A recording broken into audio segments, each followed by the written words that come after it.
Assalamualaikum warahmatullahi wabarakatuh.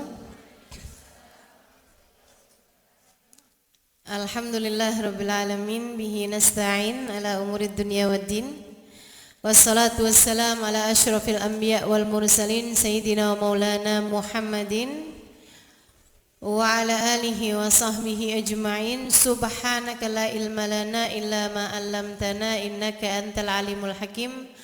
Rabbi syrah li sadri wa yassir li amri wahlul 'uqdatan min lisani yafqahu qawli, amma ba'du. Baik, sebelum kita mulai, kita akan baca niat belajar bersama-sama. Mudah-mudahan ilmunya nanti sekali lagi jadi ilmu yang manfaat buat kita sekalian. Bismillahirrahmanirrahim.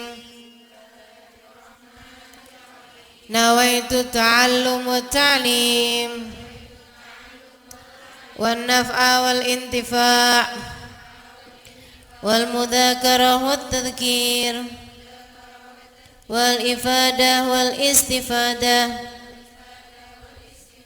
wal hidza 'ala tamassuk bi kitabillah wa sunnati rasulillah sallallahu alaihi wa alihi wasallam wa du'a ilal huda wa dilalata 'alal khair ibtigha'a mardati wa qurbih wa thawabih wa husnil khatimah ma'al lutfi wal afiyah wa salahil aqibah birahmatika ya arhamar rahimin. La hadratin Nabi Muhammad sallallahu alaihi wasallam wa alihi washabihi azwaji wa dzurriyyati wa ahli baiti wasallim wa jamil anbiya wal mursalin wal kulli ajma'in wa nususun sayyidina Muhajirin Ahmad bin Isa fakin muqaddam Muhammad bin Ali ba'alawi sayyidina Habib Abdullah bin Abu Bakar al-Aidarus fakhril wujud Asy Bakar bin Salim wa sulim wa furim tumar sahib ratib Abdullah bin al-Haddad Ahmad bin Zain al-Habsyi wa Alimat al-Habsyi wa jami' sadatina ali abi alawi ajma'in anna Allah yaghfir lahum wa yarhamhum wa ya'li darajatihim fil jannah wa yanfa'una barakatihim wa asrarihim wa anwarihim wa ulumihim wa nafaatihim fid din wa dunya wal akhirah. Al-Fatihah, baca bersama-sama. A'udzu billahi minasy syaithanir rajim. Bismillahirrahmanirrahim. Alhamdulillahi rabbil alamin. Arrahmanir rahim. Maliki yaumiddin. Iyyaka na'budu wa iyyaka nasta'in. Ihdinas siratal mustaqim. Siratal ladzina an'amta 'alaihim ghairil maghdubi 'alaihim waladdallin. Amin. Hari Asyura itu adalah hari yang mulia dari sebelum zamannya Nabi Muhammad sallallahu alaihi wasallam. Jadi dari sejak zamannya Nabi Adam tuh hari Asyura udah selalu menjadi hari yang dianggap penting. Jadi dari kalangannya Nabi Musa, zamannya Nabi Isa, zamannya Nabi Yusuf, zamannya Nabi Sulaiman, zaman seluruh nabi nih tahu bahwa hari Asyura adalah hari yang penting.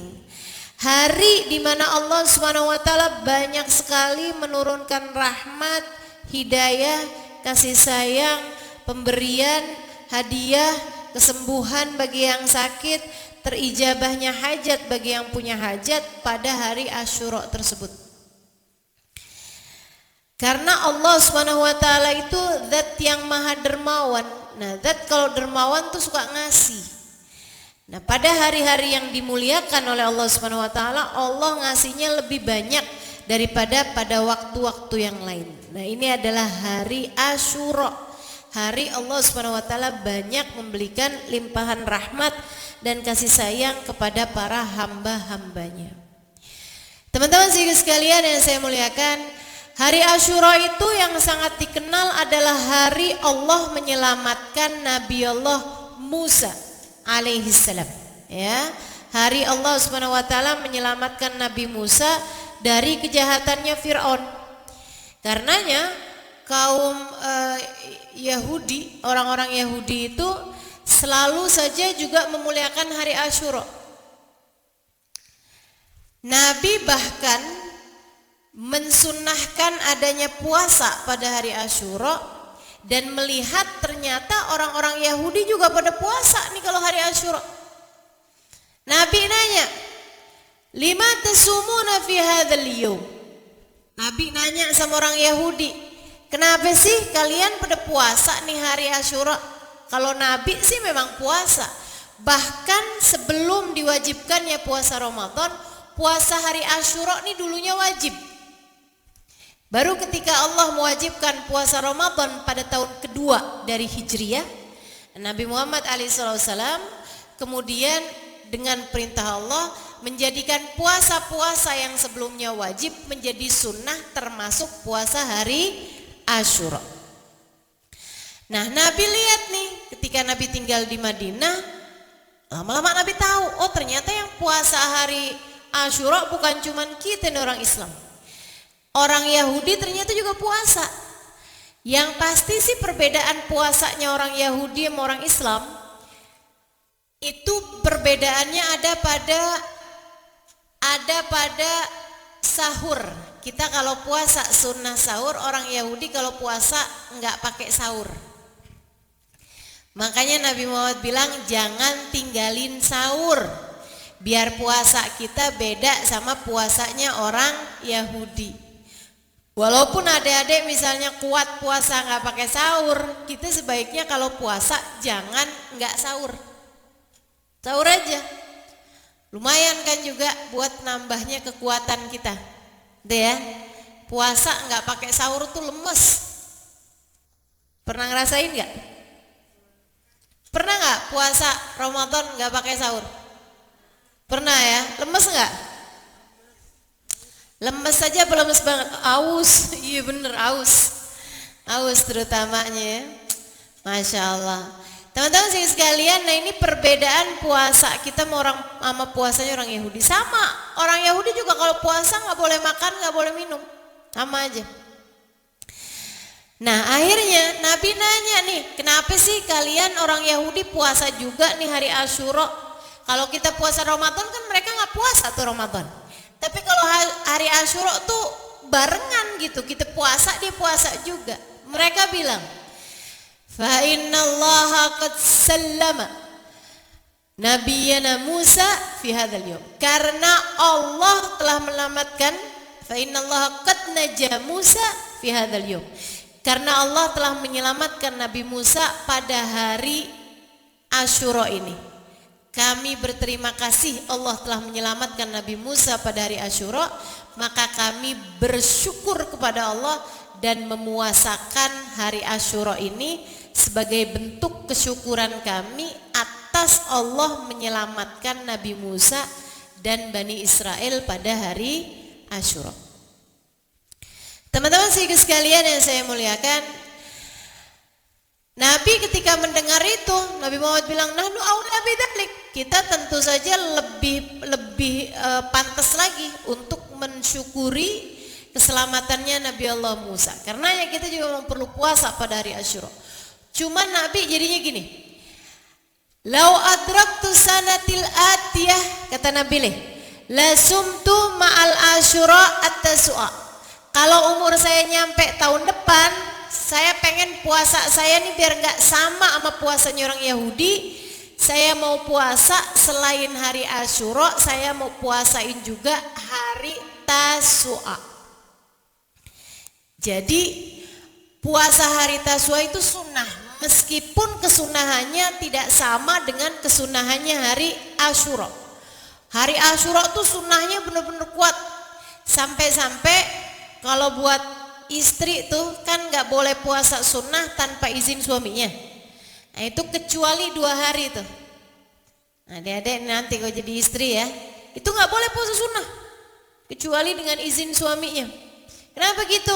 Takutnya kan kalau puasa jadi lemes, jadinya nanti nggak bisa ngurusin suami gitu maksudnya. Kayak gitu. Jadi nggak boleh nih kita puasa sampai bikin suami kita merasa nggak keurusan atau jadinya istrinya ogah-ogahan gitu, jalanin kewajibannya sebagai seorang istri. Nah tapi dalam Islam itu istri tetap boleh puasa sunnah tanpa izin suaminya hanya untuk 2 hari aja, yaitu 1 hari Arafah, 2 hari Asyura. Kenapa gitu? Karena pentingnya puasa 2 hari ini. Jadi kalau ada suami ngelarang istrinya, besok kamu gak usah puasa, nanti kamu lemes gak bisa ngurusin saya, istrinya tinggal bilang sama suaminya, nah kamu juga bang mestinya puasa, jadi saya gak harus masak besok. Abang juga mestinya puasa. Puasa hari Asyura itu kata Nabi Muhammad, Shaum yaum Asyura yukaffir dunub sanah. Sungguhnya puasa hari Asyura ngapusin dosa setahun. Jadi saya sarankan teman-teman yang udah balik nih, kan udah punya dosa nih, jangan tinggal puasa hari Asyura. Nah adik-adik yang belum balik gimana nih? Puasa apa gak puasa? Puasa juga. Niatin semoga Allah mengampuni dosa kedua orang tua kalian. Dosa setahun dari orang tuanya dihapuskan Allah Subhanahu wa taala karena puasa anaknya. Gitu kan? Ustazah berarti kalau anaknya udah puasa orang tuanya gak usah puasa. Kan dosanya udah diampunin sama puasanya anak kita nih, dia belum balik. Nah, itu juga orang tuanya tetap harus puasa. Kenapa? Nah dosanya banyak. Belum tentu terhapuskan dengan puasanya anakmu. Nah, kamu juga mesti puasa. Kamu punya anak 3, 4 yang belum balik, kalau memang umurnya udah boleh puasa gitu ya, nah itu puasa juga gitu kan, biar jadinya terampunilah dosa-dosamu gitu teman-teman. Jadi puasa hari Asyura. Nah Nabi Muhammad bilang kalau umur saya nyampe tahun depan saya bakalan puasain selain hari Asyura, hari Tasu'a. Hari Tasu'a itu puasa tanggal 9. Jadi tanggal 9 juga sunnah, meskipun kesunahannya tidak sama dengan kesunahannya hari Asyura. Kalau yang Asyura tuh jangan tinggal lah pokoknya, jangan tinggal aja, nyesel kamu kalau ninggal puasa hari Asyura nyesel. Tapi kalau yang Tasu'a, ibarat kata kamu gak bisa puasa hari Tasu'a, gak apa-apa, tapi nanti kamu puasain tanggal 10 sama tanggal 11-nya. Gitu ya. Jadi kalau yang tanggal 9 kamu gak bisa puasain, ya udah gak apa-apa. Misalnya gitu lagi sakit nih, atau lagi bepergian nih, atau suami baru pulang nih kalau yang udah nikah nih kan, atau adik-adik nih, aduh nih pas tanggal segitu tuh tanggal 9-nya ada ujian nih, saya nggak bisa mikir kalau lapar misalnya gitu. Ya udah dah, saya nggak puasa tanggal 9, saya puasa tanggal 10 boleh, tapi nanti dilanjutkan, dilanjutkan dengan puasa tanggal 11 ya dek. Halo,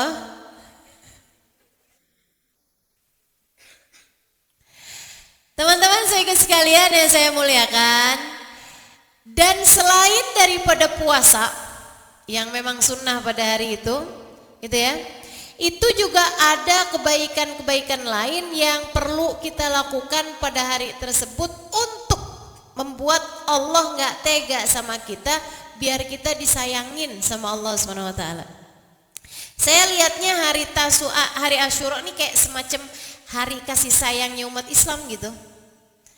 Kan kalau ada orang-orang tuh bilang tanggal 14 Februari itu katanya hari kasih sayang, ya kan ya. Nah nih, kalau kita umat Islam nih, hari kasih sayang kita adalah hari Asyura. Itu para bapak sunnahnya ngasih uang jajan lebih buat anak-anaknya. Langsung tepuk tangan. Para orang tua nih, mintain. Ada hadisnya nih. Katanya Nabi Muhammad dan hadisnya sahih ya. Asyura ini yang sahih, hadis tentang puasa sama tentang yang ini nih, tentang at-tausiah alal iyal. Kata Nabi Muhammad alaihissalam, man wassa ala iyalihi yawma Asyura wassa Allahu rizqah. Siapa yang meluaskan nafkah bagi keluarganya, meluaskan belanja nambahin belanja, nambahin uang jajan buat keluarganya, maka Allah akan luaskan rizkinya sepanjang tahun. Jadi ntar bilangin sama abahnya, sama papahnya, sama ayahnya, sama bapaknya, manggilnya apa? Sama abinya, sama papinya, sama apa lagi?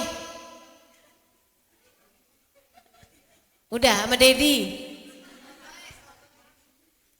Ya, bilangin, ayah, kalau ayah kepengen rezeki ayah luas panjang tahun ya, hari Asyura ayah jangan lupa dah ngasih tambahan uang jajan buat kita ya. Kebeneran nih ya, mau ganti sepatu. Gitu ya. Wassa'allahu rizqa, Allah janji akan meluaskan rizkinya. Istri juga boleh minta gitu sama suaminya, ya. Anak boleh minta kayak gitu sama orang tuanya. Dan alhamdulillah kalau ayahnya udah ngerti, bapaknya udah paham, jadi nggak usah pakai diingetin, insya Allah ditambahin pada hari Asyura. Gitu. Nah terus kamu yang udah dapet nih tambahan nih, atau kamu punya nih misalnya uang pada hari Asyura, Dek, jangan dinikmati sendiri. Kalau kamu kepengen dapat kasih sayang Allah yang luas, yang banyak, kasih sama orang lain. Cari anak-anak yatim. Nih Abah Bu Zahra kebetulan juga ngadain nih, ya kan? Abah Bu Zahra nih ngadain juga nih tebar cinta untuk anak yatim dan kaum duafa bersama Yayasan Ahbab Zahra pada hari Asyura 10 Muharram atau 8 Agustus, gitu kan ya. Teman-teman sekalian yang saya muliakan, ini udah dibagiin kan ya lembarannya, atau dibacain aja? Oh ya, itu ya teman-teman sekalian. Nah pada hari Asyura ini memang Allah SWT sunnahkan atau anjurkan kepada kita untuk menebar kasih sayang. Biar kenapa? Biar kamu juga dapat kasih sayang dari Allah SWT, karena kasih sayang Allah kepadamu itu mirip aja jatahnya sama bagaimana kamu berkasih sayang sama orang lain. Semakin kamu banyak ngasih sama orang, Allah pun juga akan semakin banyak ngasih sama kamu. Semakin banyak kamu sayang sama orang, Allah juga bakalan semakin banyak sayang sama kamu. Jadi orang yang pelit gak mau ngasih sama orang, Allah juga bakalan pelit juga sama dia kalau mau ngasih-ngasih. Jadi sebenarnya ketika kamu sedang pelit tidak mau memberi kepada orang lain, sejatinya kamu tidak sedang pelit kepada siapa-siapa selain pelit sama diri sendiri. Jadi sekalian ada nih orang ceritanya nih, ini diceritakan di kitab-kitab nih ya. Ada seorang ibu-ibu punya anak-anak yatim banyak. Ibu-ibu nih suaminya udah meninggal, berarti dia janda. Punya anak-anak banyak, berarti anak-anaknya yatim dong. Bapaknya udah meninggal. Dari sejak tanggal 8-9 tuh mereka udah berkurang, udah nipis makanannya, udah nggak ada gitu, udah sedikit banget. Tapi sama ibunya dia hemat-hemat aja. Anak-anaknya bilang, mama, ini mah beras kita udah mau habis mah.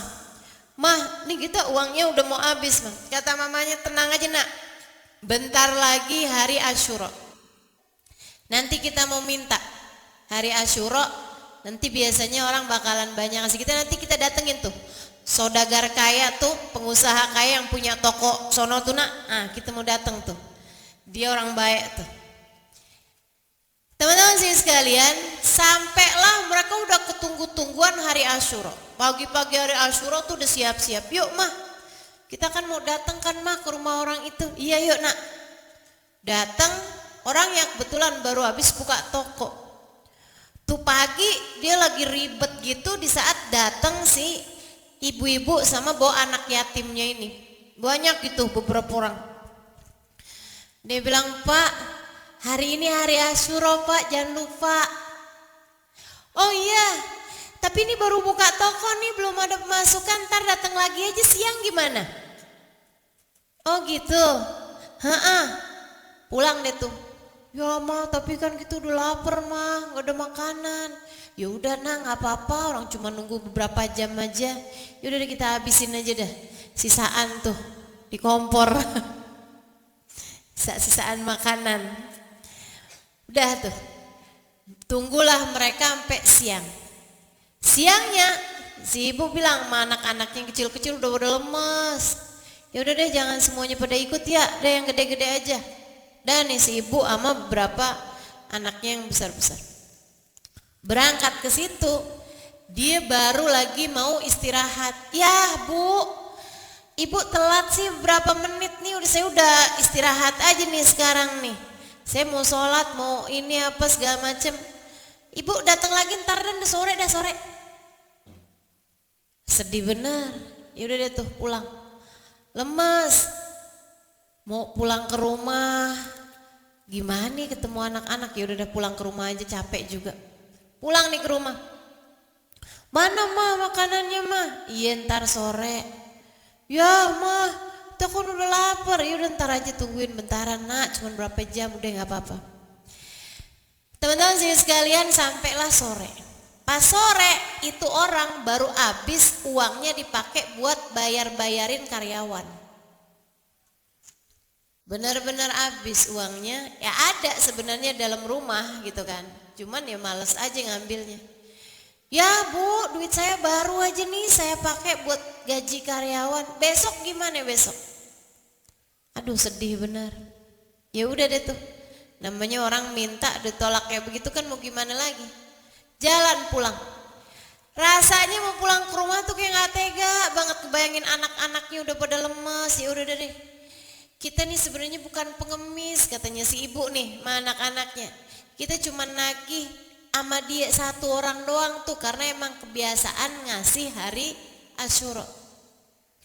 Ya udah deh kalau gitu, nggak mau pulang sekarang. Dah siapa aja yang bisa ngasih kita terima gitu. Udah duduk tuh di pinggir jalan, ada orang lewat tapi kelihatannya kayak bukan orang mampu gitu. Ada orang lewat lagi, nggak minta, diem aja di situ. Akhirnya ada orang lewat naik kuda. Zaman itu orang kalau naik kuda tuh kayak orang naik Mercy gitu. Zaman sekarang, ya yang punya kuda tuh emang orang-orang kaya aja gitu. Jadi ini ada orang naik kuda, akhirnya dia bilang gitu. Dia bilangnya kayak gini, bahagia Asyura, dengan berkahnya hari Asyura, tasaddaq alaina, bersedekahlah kepada kami. Si orang itu turun dari kudanya. Dia bilang, oh iya ya, ini hari Asyura ya bu ya, hari Allah menyelamatkan Nabi Musa. Dia bilang, iya pak. Ternyata orang itu orang Yahudi. Dia percaya sama Nabi Musa, tapi gak percaya sama Nabi kita Muhammad sallallahu alaihi wasallam. Tapi seperti yang tadi saya sampaikan, hari Asyura itu hari mulia, bahkan dari sejak zamannya Nabi Adam. Makanya dia juga muliain hari Asyura itu. Oh ibu mau minta-minta nih, ayo bu ikut aja bu ke rumah saya bu, yuk. Si bapak itu kemudian nggak naik lagi di atas kudanya, dia jalan samping kudanya, sama ibu ini juga dibawa ke rumahnya dia. Ternyata orang mampu, orang kaya. Dia ngasih tuh, ngasih beras, ngasih ini, ngasih itu, ngasih segala macam, ngasih duit. Ibarat kata nih duitnya juga 1 juta dikasih sama dia, sama berasnya, sama apa yang segala macam. Kira-kira cukup pula buat berapa lama gitu. Ini bu, aduh girang, senang banget, alhamdulillah, makasih ya pak, makasih ya pak. Iya katanya gitu. Pulang si ibu ini, aduh senang semua, anak-anaknya semua senang, bisa buat berbulan-bulan. Itu makanan yang diberikan itu ya. Udah lagi senang kayak begitu, mereka doa, ya Allah, sebagaimana orang ini telah menyelamatkan kami dari kelaparan, selamatkanlah dia ya Allah dari segala murkamu, dari segala bencana dunia maupun akhirat. Doanya keangkat di langit. Orang ini memuliakan hari Asyura, keangkat ke langit. Yang kesian si pengusaha itu, malam itu dia ngimpi. Kayaknya tuh dia kayak dikasih lihat sebuah tempat yang sangat indah di surga. Habis itu dia nanya, Om, sama malaikat. Habis itu bingung ya manggil malaikat apaan coba? Apa coba manggil malaikat? Pak, kayak gak enak banget. Gitu ya. Malai, enggak enak banget. Jadi dia bilang, ya malaikatullah. Dia bilang, iya. Mau nanya dong. Kenapa? Ini tempat bagus banget gini, gedung nih. Istana nih bagus banget gini nih, punyanya siapa ya? Malaikatnya jawab, asalnya sebenarnya buat kamu tapi nggak jadi. Lah kenapa gitu nggak jadi? Karena kamu kemarin menolak pengemis yang datang ke rumahmu pada hari Asyura. Kalau kamu kasih tuh hari, nih balasannya buat kamu, istana di surga. Lah terus nih sekarang istana ini punyanya siapa? Punyanya Fulan bin Fulan. Lah, tapi kan dia Yahudi, dia kemudian kebangun. Lah, jadi istana itu punyanya Fulan. Tapi kan si orang itu Yahudi gitu. Yahudi kan nggak bisa masuk surga, biarpun kata dia punya kuncinya tuh istana. Kalau dia nggak boleh masuk ke surganya, bukanya gimana? Masuknya gimana gitu. Jadi akhirnya dia pagi-pagi, begitu waktunya orang-orang pada bangun, dia datengin tuh si rumahnya Yahudi. Dia bilang, Pak, Bapak kemarin ngasih nggak tuh sama si ibu itu sama yang anak-anaknya? Oh, dia bilang bihaqi yaum Asyura katanya. Dengan kemuliaan hari Asyura, tasaddaq alaina, bersedekahlah kepada kami. Saya kasih karena kan hari Asyura kan hari Allah nyelamatin Nabi Musa. Pak, Bapak ngasihnya kemarin berapa? Ya terserah saya dong, mengapa? Bukan urusan kamu gitu kan. Enggak Pak, serius Pak. Bapak ngasih berapa Pak kemarin Pak? Emang kenapa sih? Yaudah deh Pak, Bapak sebut aja gitu berapa gitu. Oh, oke. Saya ngasih sama dia uang 1 juta, misal gitu ya. Beras 50 kilo, misal gitu. Terus ada saya kasih ini, saya kasih ini, saya kasih ini gitu. Misalnya semuanya nilainya 2 juta gitu. Orang itu bilang kayak gini, Pak gini aja deh Pak, Bapak saya bayarin 2 juta. Ini kan 2 juta kan? Bapak saya bayarin, saya gantiin nih Pak 2 juta. Tapi Bapak bilang gitu, kalau pahalanya Bapak kasihin sama saya. Ogah, mau transaksi ijab kabul pahala. Dia bilang gak mau saya. Yaudah Pak, saya kali lipatin 2 kali lipat Pak. Jadi Bapak kan ngasih kan sekitar 2 juta tuh Pak. Oke deh Pak, saya gantiin sekarang 4 juta. Ogah, kalau gitu Pak, saya kaliin 5 dah Pak. 2 juta kali 5, 10 juta. Saya kasih, Bapak bilang kalau pahalanya gantiin ke saya. Dia bilang, ogah, Bapak nih gimana sih, kok gak mau juga? Lah kamu ngapain juga maksa saya? Si Yahudi itu terus bilang, kenapa kamu maksa saya? Apakah gara-gara istana yang tadi malam? Lah, kok Bapak tahu? Oh, kamu lihat istana di surga tadi malam? Iya, tapi kan Bapak Yahudi, Bapak gak bisa masuk surga. Syaratnya surga kan la ilaha illallah Muhammad Rasulullah. Kalau orang Yahudi kan punya la ilaha illallahnya doang, Muhammad Rasulullah kan gak punya. Jadi dia gak bisa masuk surga. Katanya si Yahudi tersebut, oh itu kan kalau saya gak masuk Islam. Tadi malam saya mimpi yang sama denganmu. Saya diperlihatkan sebuah istana di surga. Saya tanya, wahai malaikat, istana ini milik siapakah kiranya? Istana indah ini milik siapa? Malaikat bilang, ini untukmu yang telah bersedekah pada hari Asyura jika kamu masuk dalam agama Islam. Kamu telat Pak, subuh tadi saya sudah ikrar mengucap kalimat syahadat di masjid, Bapak gak bisa lagi ngambil pahala saya. Ya Allah, nyesel bener tuh si Bapak. Nah itu hari Asyura. Teman-teman saya sekalian, Allah banyak sekali memberikan hadiah-hadiah pada hari tersebut. Sebab Asyura itu, Dek, hari Allah menyelamatkan Nabi Musa. Jadi banyak diantara kita nih yang diselamatkan dari segala murka, dari segala petaka, dari segala bencana pada hari Asyura. Yang asalnya ketulis bakalan kena bencana nggak jadi karena dia muliain hari Asyura. Yang asalnya bakalan kena petaka pada masa-masa yang akan datang nggak jadi karena dia berdoa dan memuliakan hari Asyura. Yang asalnya nih, misalnya ya mohon maaf, mau dapat suami, suaminya jahat sama dia gitu. Dia muliain hari Asyura, Allah nggak jadi. Allah bilang sebagaimana aku menyelamatkan Nabi Musa pada hari Asyura dari kejahatan Fir'aun, aku juga selamatkan hamba perempuanku ini dari kejahatan calon suaminya. Aku gantikan dengan laki-laki yang soleh, yang baik baginya. Tuh. Jadi kalau kamu pada masa-masa ini ada orang yang suka berbuat jahat sama kamu, cobain banyakin doa hari Asyura.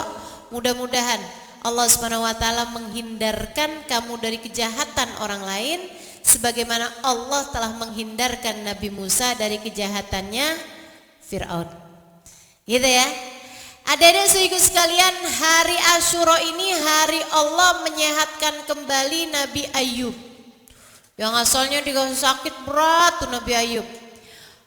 Allah kasih kesembuhan pada hari Asyura. Jadi siapapun darimu yang sakit ya, atau sedang ada keluarga yang sedang sakit, entah itu orang tuamu, entah itu saudara-saudarimu gitu, banyakin doa, banyakin zikir, bagusin diri, bagusin perbuatan, dan banyakin sedekah pada hari Asyura, terutamanya kepada anak-anak yatim. Mudah-mudahan Allah Subhanahu wa taala kasih kesembuhan atas penyakitmu, dan juga Allah kasih kesembuhan atas sakitnya orang-orang yang kamu sayangi. Gitu ya. Abah saya juga lagi dalam keadaan kurang sehat, doakan. Mudah-mudahan Abah dikasih kesembuhan, kesehatan dengan berkatnya hari Asyura insyaallah. Amin.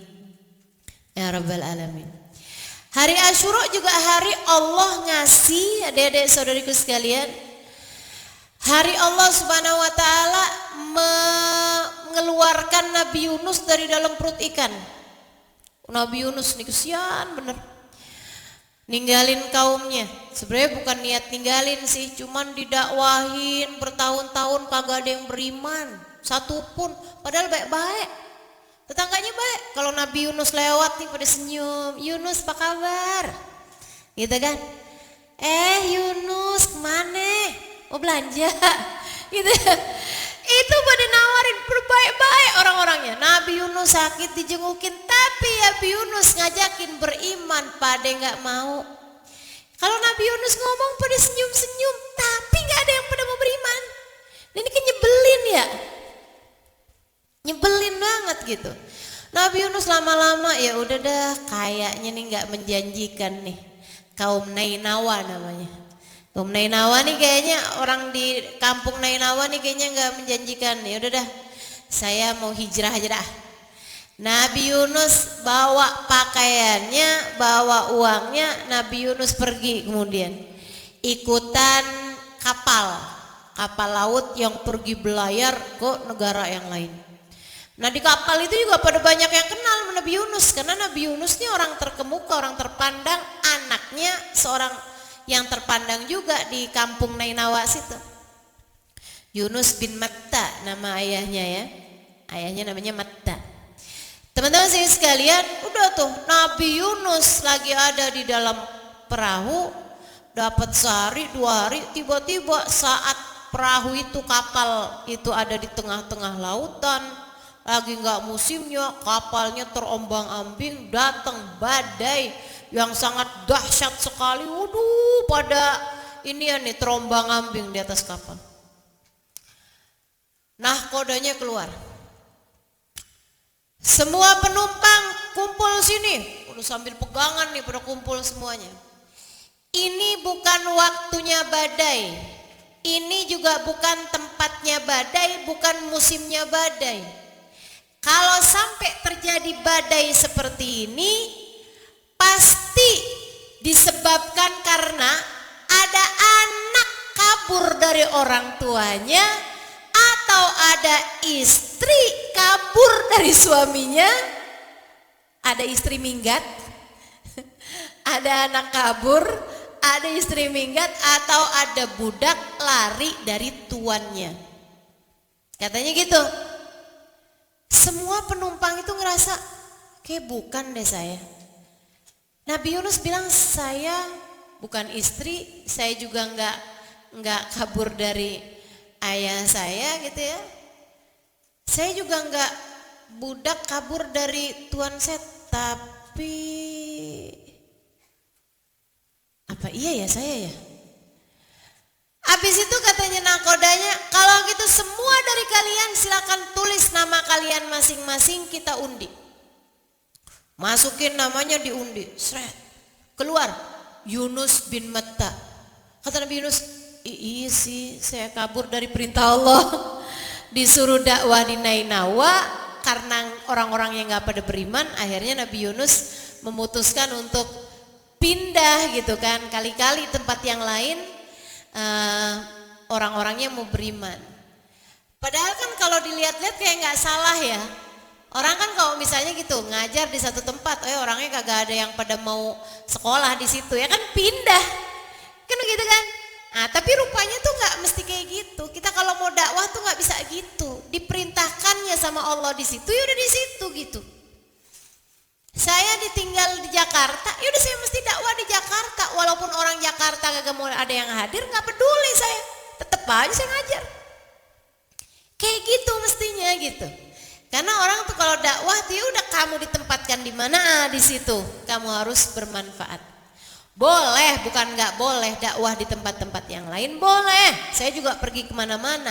Tapi yang Jakarta itu harus yang menjadi prioritas. Sebab kita tinggal di situ, kita bermanfaat di tempat di mana kita berada. Apalagi para nabi. Para nabi itu ada surat utusannya, diutusin di Nainawa. Nah, kenapa kamu kabur? Jadinya itu kapal oleng. Katanya nakodanya, tapi Yunus kamu kan bukan budak Yunus. Kali-kali salah nih, kocok lagi. Dikocok lagi. Keluar lagi Yunus bin Matta. Nabi Yunus tuh kan saya. Akhirnya terus orang bilang, sekali lagi. Kenapa sekali lagi? Karena ikannya belum nyampe. Ikan pausnya belum nyampe ke situ. Jadi Allah bikin, diundi lagi keluar Yunus bin Matta. Ayo kita lempar Yunus. Mereka pun guncang-guncang Nabi Yunus, dilemparkanlah. Pas banget tuh Allah bukain mulutnya ikan paus yang udah nyampe ke situ. Begitu keluar, begitu Nabi Yunus dilemparkan, blok, masuk tuh ke dalam perutnya ikan paus. Masya Allah, namanya Nun ya. Ikannya nih namanya ikan Nun. Gede banget ikannya. Teman-teman sekalian, akhirnya terus ikannya begitu ada Nabi Yunus di dalam, ikannya masuk kemudian ke dalam dasar lautan. Wow, Nabi Yunus ya ampun, nasib dalam perut ikan. Gak bisa lihat, gak bisa gerak, gak bisa ngapa-ngapain. Saya kalau lagi sumpek-sumpek saya ingetin Nabi Yunus nih. Saya bilang lagi sumpek kayak apapun gak apa-apa. Saya gak sumpek Nabi Yunus. Saya kalau sumpek masih bisa mandi, masih bisa sholat, masih bisa sujud, masih bisa bikin teh manis panas, masih bisa bikin Indomie pakai rawit. Iya kan? Masih apa-apanya nih, masih ada deh yang bisa kita kerjain. Nabi Yunus dalam perut ikan bisa ngapain coba? Nggak bisa apa-apa dek, Masya Allah, Masya Allah. Terombang-ambing dalam perut ikan berhari-hari lamanya. Nggak ngelihat tangannya, nggak ngelihat kakinya di mana, udah nggak bisa lihat. Dalamnya perut ikan, dalamnya dasar lautan, dalamnya malam. Nggak bisa lihat apa-apa. Fi dhulumatin thalath. Kata Allah Subhanahu wa taala, Yunus berada dalam 3 kegelapan. Gelap dalam perut ikan, gelap dalam lautan, dan gelapnya malam ketika sedang malam. Waduh, benar-benar Nabi Yunus sumpek di atas sumpek. Itu Nabi Yunus dalam perut ikan dari yang asalnya nyalah-nyalahin keadaan. Dari yang lagian nih saya emang salah sih kabur dari Nainawa, tapi kan emang orang-orangnya tuh juga nggak pada ikutan saya tuh. Lagian kenapa sih mereka nggak beriman aja gitu? Kan mereka kalau beriman kan mereka pada selamat ya.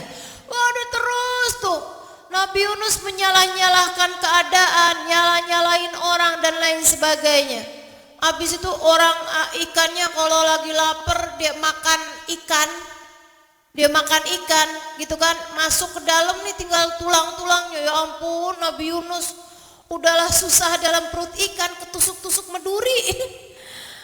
Malah bener nasib Nabi Yunus. Masya Allah, berhari-hari lamanya deh melayang-layang dalam perut ikan. Jangan dikata urusan lapar, haus, terombang ambing gak jelas tuh dalam perut ikan. Ya Allah, tinggal kayak badannya udah lemes, udah gak bisa apa-apa. Berhari-hari lamanya. Sampai kemudian Nabi Yunus sadar, ya Allah, kemungkinannya berapa persen saya itu dilempar ke lautan, pas banget ada ikan ngebuka perut, ngebuka mulutnya. Kok bisa pas banget gitu? Iya gak? Ini kan kalau dicari persentasenya itu nggak kebayang, nggak bisa tuh, nggak bisa pas banget gitu, set gitu kan nggak mungkin.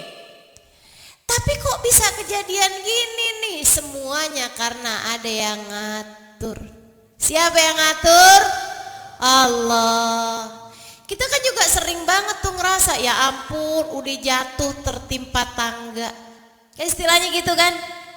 Ya ampun kok kayak sial banget ya nasib saya hari ini. Ya kok bisa ngepas banget ya, udahlah begini, datang begini, ininya begini. Ya ampun, kesel banget dah. Teman-teman sekalian, saya sering kali mengingatkan, ketika satu perkara berada di luar kendalimu, itu adalah cara Allah mengingatkanmu bahwasanya kendali segala urusan memang tidak pernah berada dalam kendalimu. Semua kendali ada pada Allah. Yang ngatur hidup kita nih dek, bukan kita sendiri dek, Allah. Allah, adik-adikku sayang, yang ngatur hidupmu tuh bukan kamu sendiri, tapi Allah SWT yang nentuin kamu jadi anaknya Bapak Fulan, Ibu Faltana, Ibu Fulana. Kamu mukanya begini, gitu ya. Kamu kulitnya warnanya ini, rambutnya keriting apa lurus apa ikal mayang. Nah, itu udah ada ketetapannya masing-masing deh, bukan ada dalam pengaturan kamu. Nggak ada dalam aturan kamu, kamu nggak bisa ngatur apa-apa. Nanti malam kamu akan tidur jam berapa, bukan kamu yang ngatur. Di luar kendalimu ada sini sekalian. Besok paginya kamu akan bangun jam berapa, nggak dalam aturan kamu. Walaupun kamu usahain pakai alarm ini itu apa segala macam, tetap aja bangunnya pada waktu yang telah ditetapkan Allah. Betul apa enggak? Sering enggak kamu udah pakai alarm, tahu-tahu bangun kesiangan juga, ternyata alarmnya lupa dihidupin. Saya pernah tuh kejadian kayak gitu, kesel banget dah. Masya Allah, Masya Allah. Teman-teman sekalian, ya emang Allah tuh mau ngasih tahu gitu, Halimah, yang ngebangunin kamu kan alarm, tapi aku. Kamu usaha betul, kamu usaha, tapi sandaranmu, andelanmu jangan kepada alarm. Karena semua urusan andelannya ada pada Allah. Kendali urusan tersebut, remote-nya adanya sama Allah. Remote-nya segala urusan itu nggak ada dipegang sama orang, nggak ada ceritanya saya pegang remote-nya langit, nggak ada. Yang pegang kendali remote-nya alam semesta ini yang pegang Allah. Bahkan hatimu yang pegang Allah kok kendalinya.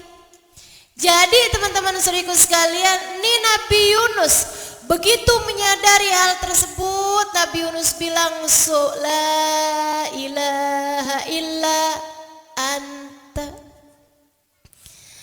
Tidak ada yang ngatur hidup saya kecuali Engkau.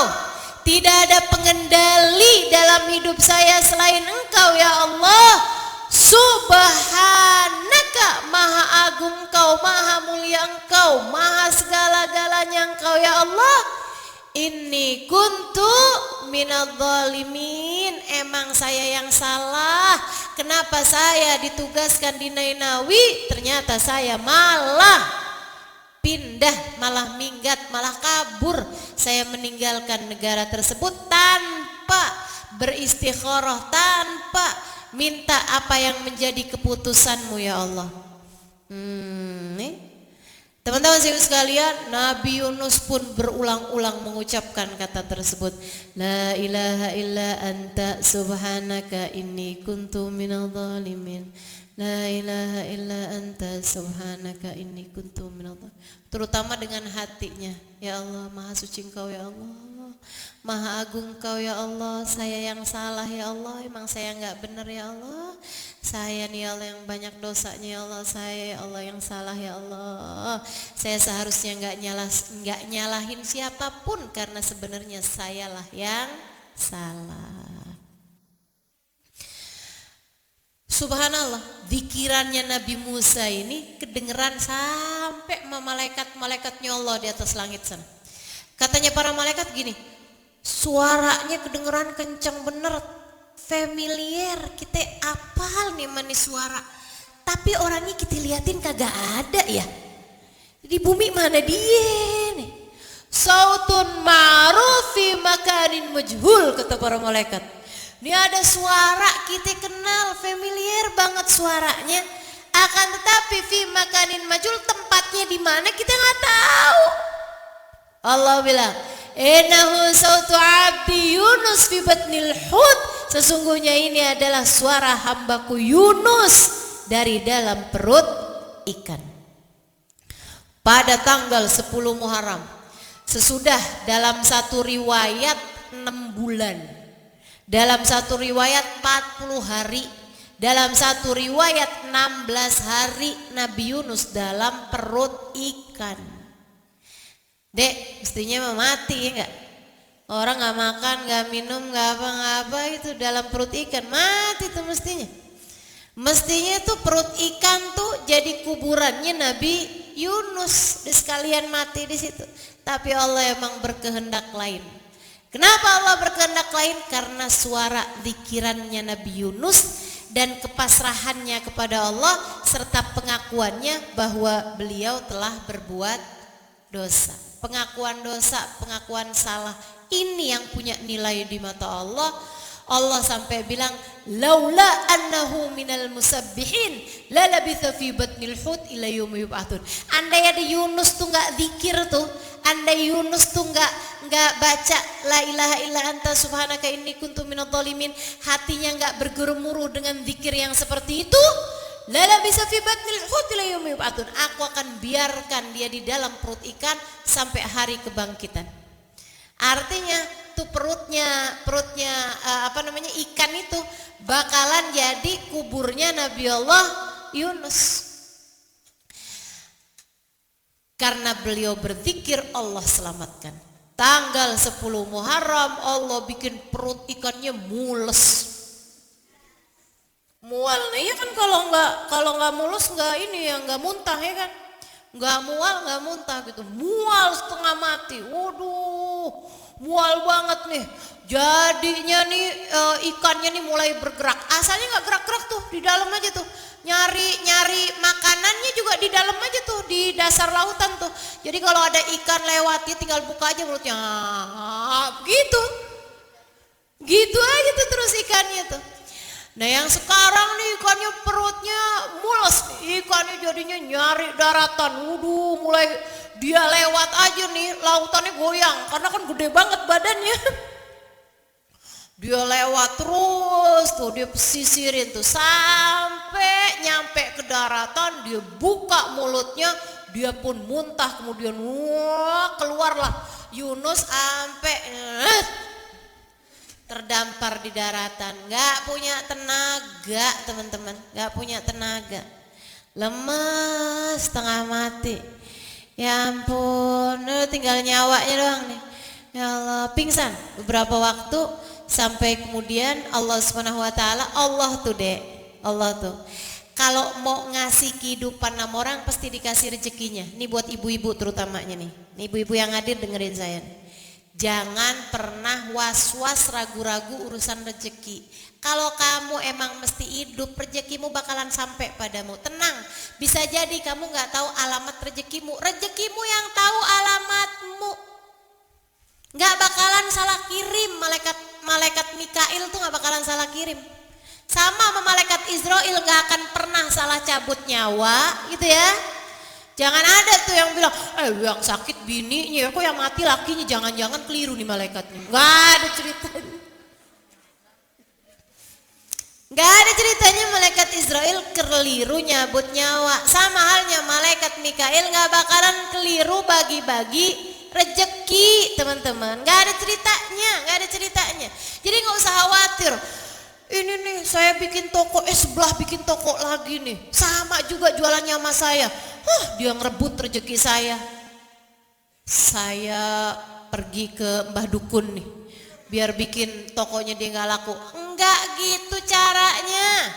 Kita sebagai orang beriman tahu yang ngasih rezeki Allah Subhanahu wa taala. Malaikat nggak bakalan keliru bagi-bagi nama kita rezeki. Wahum la yufarritun, kata Allah. Malaikat tuh nggak ada yang keliru. Jadi nih karena Nabi Yunus ini mesti hidup, teman-teman saya sekalian, Allah kasih rezekinya berupa apa? Melon. Rezekinya Nabi Yunus waktu itu berupa melon. Sama Allah tuh pohon melon tuh, kan pohon melon ngerambat tuh. Dirambatin, buahnya dibikin sama Allah pas banget di depan mulutnya Nabi Yunus. Karena kalau Nabi Yunus mesti gerak gak bisa juga. Jadi Nabi Yunus kan lemes banget, Allah kasih rezekinya tuh pas depan matanya. Teman-teman sekalian, sama Allah buahnya digedein sampai nyentuh mulutnya Nabi Yunus. Nabi Yunus pas sadar dari pingsannya, apaan sih nih? Depan di mulutnya banget. Buahnya tuh udah nyampe ke mulutnya. Mulai itu dimakan sama Nabi Yunus tuh buah yaktin namanya, sejenis melon ya, sejenis buah melon gitu. Dimakan. Udah bagus banget Allah kasihnya melon, nggak cabai rawit gitu kan, kepedesan. Buah yang lain kan keras-keras, kalau ini kan emang buahnya nggak keras gitu kan. Dari luarnya juga emang nggak keras. Itu dimakan sama Nabi Yunus sampai habis tuh buah. Nabi Yunus bisa duduk, bisa makan sisanya. Udah tuh, segeran lagi Nabi Yunus bisa jalan. Habis itu ketemu sama orang, nanya, Pak maaf numpang tanya, ini daerah apa nih? Oh ini daerah Nainawi. Lah, kabur dari situ nyampe ke situ juga. Ini daerah Nainawa katanya. Ya Allah, kampungnya balik lagi ke Nainawa. Ya udah deh, berdakwah lagi Nabi Yunus sampai orang-orang pada beriman. Nah, poinnya adik-adik, teman-teman saudara sekalian saya muliakan, hidup itu jangan jauh-jauh dari Allah, sang pengendali kehidupan. Ingat-ingat nih nasihat abah saya, pernah ngasih nasihat sama saya, nak, hidup ini yang paling penting adalah nasib. Dalam hidup nih yang paling penting adalah nasib. Nasib itu semuanya ada dalam kendali Allah. Kalau kamu kepengen nasib kamu bagus dalam hidup, jangan pernah tinggal Allah. Jangan mau jauh dari Allah, jangan mau ninggalin Allah. Nah ini tuh Allah keluarkan Nabi Yunus dari dalam perut ikan tuh pada hari 10 Muharram atau hari Asyura. Maka nih yang ngerasa lagi sumpek, lagi susah, lagi gak enak hati, lagi aduh kayaknya terluka batinku, merana jiwaku, galau hatiku, gitu ya. Yang kayak lagi bolak-balik nih, gue perlu healing nih, bolak-balik tinggal healing mulu ya. Ini teman-teman saya sekalian, silahkan untuk semakin mendekat kepada Allah Subhanahu wa taala dengan selalu bergantung kepadanya. Deketin Allah bukan hanya pada hari Asyura, tapi memang hari Asyura hari yang paling enak banget buat kita dapat semua karunia-karunianya Allah Subhanahu wa taala. Gitu ya. Jangan lupa santunin anak yatim pada hari Asyura, sedekah kepada orang miskin pada hari Asyura, kemudian nambahin uang jajan bagi para orang tua kepada anak-anaknya, gitu kan ya. Kemudian lagi puasa, kemudian baca zikiran hasbunallah wa ni'mal wakil, ni'mal maula wa ni'man nasir, dan juga lanjutkan dengan baca doanya. Ada doanya tuh, ada ketulis, tinggal baca aja. Kalau mau tambahan zikir apa Ustazah? Boleh tuh baca ayat kursi sebanyak 360 kali. Kalau yang kemarin belum baca tanggal 1, itu boleh juga dibaca tanggal 10 atau hari Asyura. 360 kali ayat kursi, diawali masing-masing dengan baca Bismillahirrahmanirrahim. Gitu ya. Insyaallah mudah-mudahan semuanya bisa diamalkan, dan mudah-mudahan kita semuanya meraih apa yang Allah Subhanahu wa taala janjikan pada hari Asyura, berupa ampunan, berupa rahmat, berupa kasih sayang, berupa kesembuhan, berupa rejeki, berupa kemudahan hidup, berupa terangkatnya semua kesedihan dalam hati, berupa terangkatnya sebuah musibah-musibah dalam kehidupan kita. Mudah-mudahan Allah kabulkan kita dan menjadikan salah satu di antara mereka yang meraih itu semua. Ala hadhihi niyyah bi kulli niyatin salihah jami'ah syamilah ila hadratin nabi. Al-Fatihah. Bismillahirrahmanirrahim. Alhamdulillahirabbil alamin. Arrahmanirrahim. Maliki yaumiddin. Iyyaka na'budu wa iyyaka nasta'in. Ihdinas siratal mustaqim. Siratal ladzina an'amta 'alaihim ghairil maghdubi 'alaihim waladdallin. Amin. Yang mau ikut gabungan sama Ahbabuz Zahra bisa juga dengan mendonasikan melalui nomor rekening BCA 496 021 0021 atas nama Yayasan Ahbabuz Zahra ya. Nanti kalau transfer nomor terakhirnya dikasih angka 5. Jadi misalnya transfer 200.000, nah itu angka terakhirnya tuh 005 gitu. Angka paling akhirnya 5. Biar itu menandakan kalau itu adalah untuk santunan anak yatim dan duafa ya, yang akan dibagi-bagikan kepada anak-anak yatim. Sejumlah berapakah anak yatimnya, anak yatim dan duafanya? Berapa nih? Sekarang sekitar 200-an anak yatim ya. Insyaallah bisa lebih ya. Nanti akan disampaikan lagi lebih.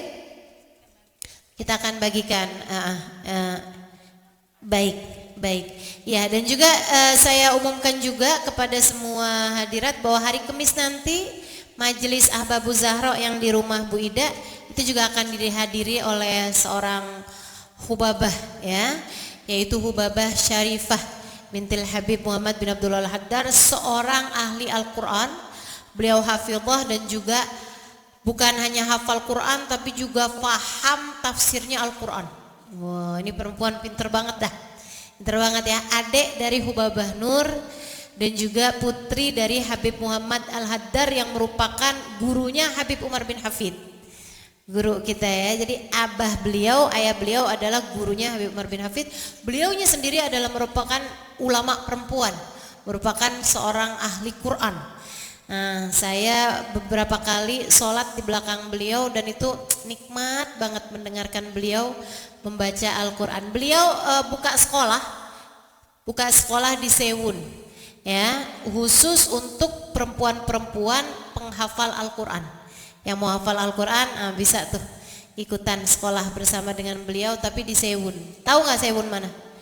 Sebelahnya Citayam. Citayam lagi ya. Baik, kita tutup majelis kita. Sewun tuh dekatnya Tarim ya, sekitar 1 jam dari kota Tarim. Baik, kita tutup majelis kita dengan kita membaca doa akhir majelis bersama-sama. Mudah-mudahan kajian hari ini bisa kita amalkan dalam kehidupan, dan mudah-mudahan juga menjadikan kita hamba-hamba yang selalu bergantung kepada Allah Subhanahu wa ta'ala. Kita akhiri dengan doa akhir majlis. Ya Rabbana tarafna bi annana tarafna wa annana asrafna ala ladha ashrafna fatub alayna taubah taghsil li kulli haubah wastur lana al-awrati wa aminir rawati waghfir Rabbi wa mauludina wal ahli wal ihwani wa sairil hillani wa kulli dhi mahabbah ziratin asabah wal muslimina ajma amin ya Rabbi isma fadlan la biktisabim minna bil mustafa rasuli nahda bi kulli suli salla wa sallam rabbi alaihi adal habi wa alihi wa sahbi hidada tasyi suhbi walhamdulil ilahi bil bad'i wat tanahi walhamdulillah rabbil alamin subhanakallahumma bihamdik asyhadu an la ilaha illa anta astaghfiruka wa atubu ilaik subhanakallahumma bihamdik asyhadu an la ilaha illa anta astaghfiruka wa atubu ilaik subhanakallahumma bihamdik asyhadu an la ilaha illa anta astaghfiruka wa atubu ilaik fatihul qabul tawmi kulli sunnah syam dhahiran wa batina fatina allah yanwir qulubana qalbana mal huda wa tuqal afaf wal ghina wa ridha wal yaqin yaftan afdal arifin yakhtim lana bil husna wa radina fi khairin wa afiyah wa biniyati anna Allah yaqdi lana jami'al hajat. Sebutkan adik-adik hajatnya masing-masing. Silakan berdoa masing-masing.